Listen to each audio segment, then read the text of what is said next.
Hindi ka talaga kikita sa products mo kung hindi mo aayusin yung scriptings mo.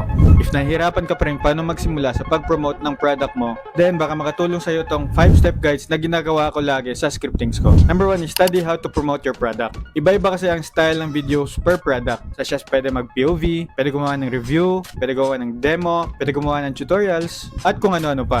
Number 2 naman is to know your key selling points. Check product photos, reviews, and even content from other creators para mas ma-highlight mo yung best features. Number 3 is to not memorize but to understand.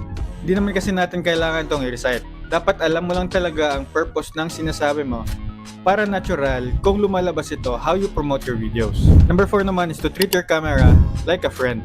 If you have seen my day 1 compared to this day, mas makikita mo ang improvement ng pananalita ko at yung body languages ko. Mas naging kalmado, mas naging confident, at mas less na yung pagiging robotic or yung pagiging stiff ko. My point is, tratuhin mo siya as a friend na sinasabihan mo ng payo or yung mga tips kasi gusto mong makatulong sa kaibigan mo. And in this way, mas magiging relatable to sa mga viewers mo. And last but not the least is to practice. Practice, practice, practice. Kasi alam naman natin, sinimulan ko yung day 1 para mag-practice. And alam natin, hindi yan agad magiging perfect. Especially in the first try So gawin mo lang ito ng paulit-ulit hanggang sa magiging smooth yung delivery natin. And I'm sure hindi pa ako perfect sa craftsmanship ko, but I can see the improvement. And that's why I'm also doing this.